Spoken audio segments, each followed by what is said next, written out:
welcome to Berean Babes Being the Know. I know it's been a long time, but we're here, we're back, the car edition. Today I'm going to share with you, we have Acts 29, Tom Ascol, TGC, North American Mission Board, and John MacArthur with Grace Community Church. Without further ado, we begin. Acts 29 is one of the largest church networks, but there's a church in Boulder, Colorado. It's one of the mega churches inside the Acts 29, where Pastor Chase and Davis and Matt Patrick, senior pastor and co-pastor, they have decided to exit Acts 29. According to them, it's because of the direction, the leadership in Acts 29 network is not good. According to them, the network is promoting women pastors, and they are also promoting unbiblical values. So these people have called it quits because those things are against scripture and also against the network's distinctive. Moving on, Pastor Tom Ascol. Pastor Tom Ascol is the pastor out in, I think, Jacksonville, Florida. He's the former SBC presidential nominee. He has escorted Brent Leatherwood, who is in charge of the ERLC. Okay, I know we are back with the SBC. Okay, as well as the SBC president Bud Baba. Bud Baba and Brent Leatherwood, the Religious Ethics Liberty Coalition of the SBC. Okay, they thought that the President Biden State of the Union was stellar, just to put it mildly. But Tom Ascol was so disappointed that why would these entity heads be clapping for Joe Biden, and yet Joe Biden did not, he actually doubled down on his stance on abortion. Let me know what you guys think about this issue. But we move on. TGC. TGC is now introducing the Tim Keller Center for Cultural Apologetics. This is TGC was, Tim Keller is the founder of the Gospel Coalition, short form TGC. So now they're going to have the Center of Apologetics. They have a whole bunch of people who are going to be part of this organization. Needless to say, there's woke justice warriors in that camp, but nothing surprising if you know anything about Tim Keller. One of the primary things that they'll be focusing on is innovative strategies. So I'm interested to see how those innovative strategies are going to look in a Christian organization. Let me know what you guys think. But we move on. North American Mission Board, SBC. Okay, they are back. June is coming up, so things are happening real fast, real quick. But we're here to give you guys all the latest. North American Mission Board, they're set to have the case is coming up on June 5. And between now and then, the trustees of North American Mission Board, including Kevin Izzo, who is the president of North American Mission Board, is going to sit for deposition in the Will McCraney case. Ladies and gentlemen, this is unprecedented. I cannot wait to hear those depositions. Hopefully, this thing is going to, I don't know how it's going to end, but we'll be here to give you all the latest. Ladies and gentlemen, this is a huge, big deal. Because once you're sitting under deposition, like, you have to be honest, everything that you're saying. So that's a big deal that's coming up.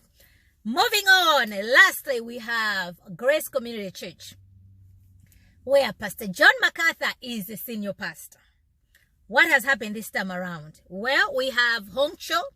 Hong Cho is the former elder at Grace Community Church. He was there from 2014 till April of 2022.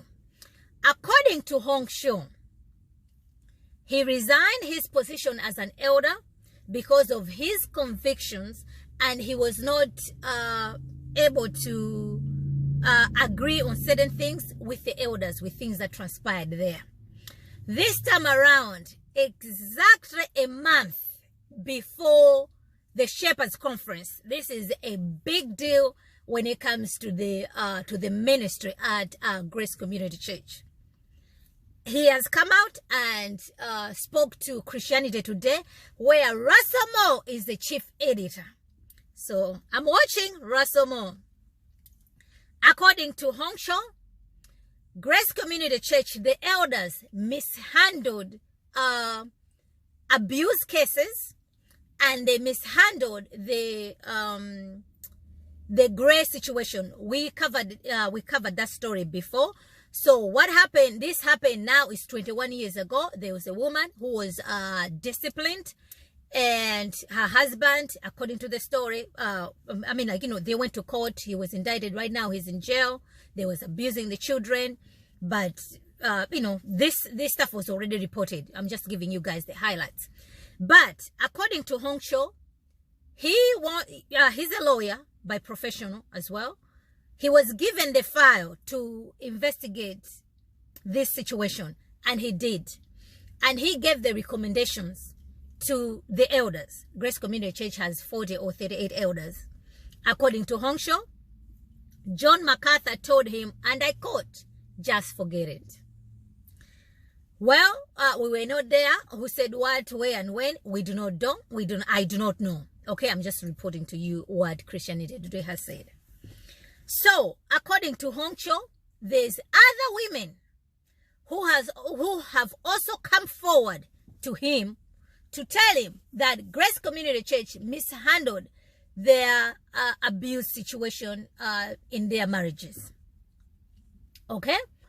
So, according to him, he wants Grace Community Church to do something about this situation. All right. And I leave that to you. You guys, you can, make your conclusions and everything. If more stuff comes about it, we'll be sure to report it. John MacArthur is a big deal. Grace Community is a big church. We're not going to leave no stone unturned. But these are the questions that I do pose, that I do have for Elder Hong Shaw. One, he's an elder. So if he is saying something that happened, that took place during the elder meetings, this, that, and the third, well, we just cannot dismiss it. But we also want to hear the other side, what the other elders said. All these things transpired before Elder Cho was an elder. So things took place before he was a member at Grace Community Church. That's a fact. And number two, Elder Cho was at Grace Community Church from 2014 to 2022. Why did he resign in 2022? Why didn't he resign in 2014? What about 2015? What about 2016? What about 2017? What about 2018? What about 2019? What about 2020? Why did it took him this long? If he knew that this was not good, that the elders at Grace Community Church did. Another question, why are the women going to Elder Cho now? Why didn't they go to Elder Cho when he was at Grace Community Church? Another question, Elder Cho is a lawyer. He knows how the system works. If this information has been brought to him, is him going to Christianity Today to give them this news, this exclusive? Is that the right place for these women to get the help? Why hasn't Elder Cho go and report Grace Community Church to the proper authorities so that charges can be brought against Grace Community Church, against the elders at Grace Community Church, against John MacArthur himself, so that he can go to the court of law and be convicted if he's found guilty, and if he's found innocent, be exonerated? That is not what Elder Cho has done. There was no police report that Elder Cho has filed, at least up to this point. Those are the questions that I pose, ladies and gentlemen. Now, if everything that Elder Cho has said, the men who were involved in this abuse of these women, they also have a story. Anybody, an accuser has a right to face their accuser. Okay, it's biblical, and that's what happened in the court of law. So these men who are doing these abuses of these women, we want them to be brought to justice and to be punished accordingly.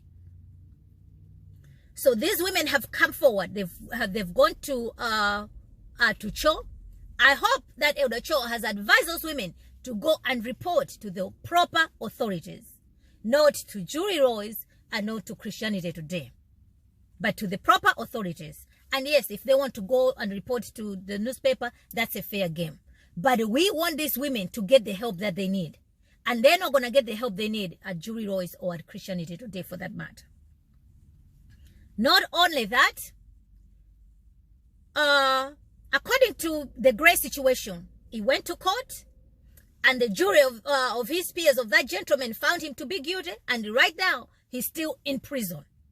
So according to the justice system took place and the guy is paying for his price. There are conflicting evidences about this issue and stories about this issue. The fact of the matter is even Gray herself, the lady, Erin Gray herself, also abuses children.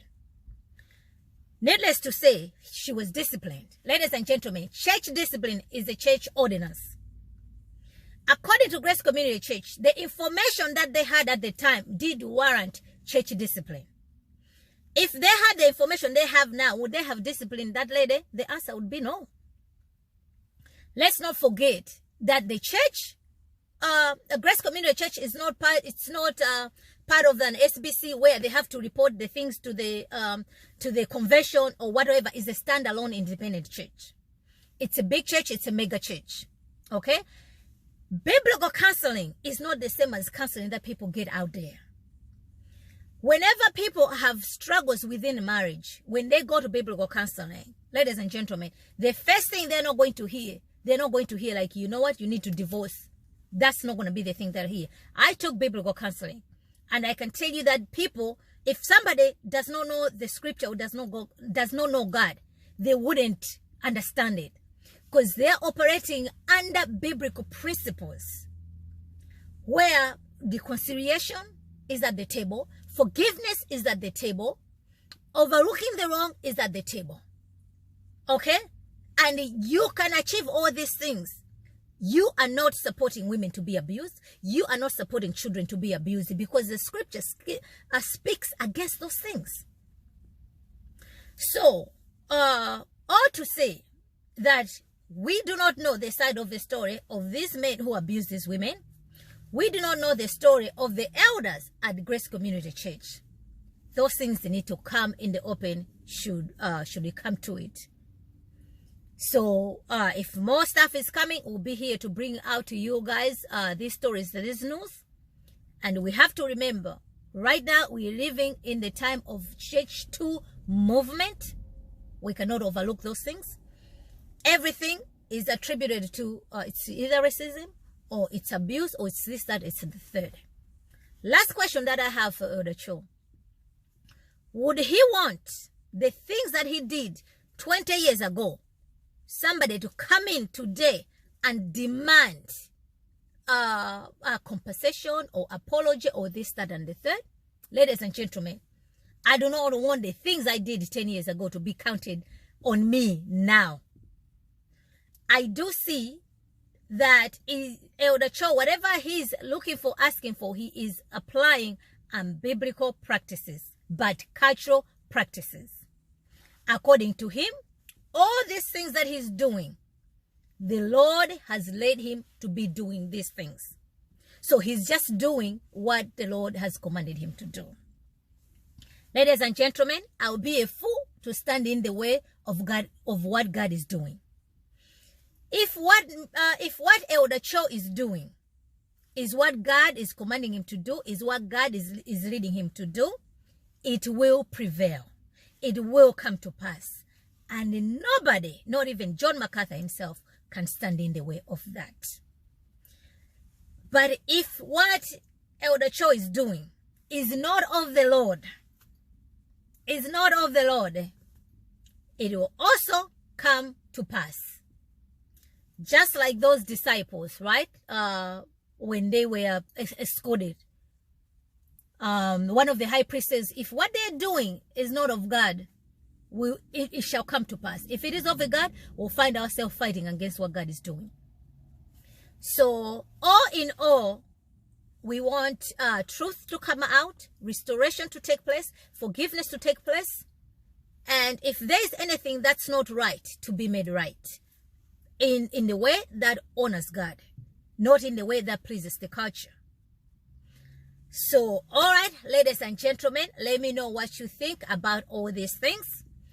If you ask me, I do not know. We want to know more, but that is the story that has been reported. But Grace Community Church has issued a response to the Christianity Today article.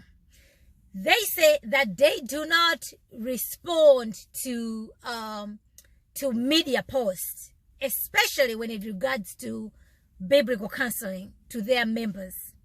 They also say, according to them, you can ask their members, they do offer good centered biblical counseling. So they do not respond to false accusations. They do not respond to things that don't warrant their response. Okay, of course I'm paraphrasing here, but I'm going to leave the link for the response. That way you guys can read it yourself. So this was the response that was written by the elders of Grace Community Church. All right, ladies and gentlemen, that is all that I had for you guys today. I hope you find this to be informative to you. Until next time, remember to be in the know.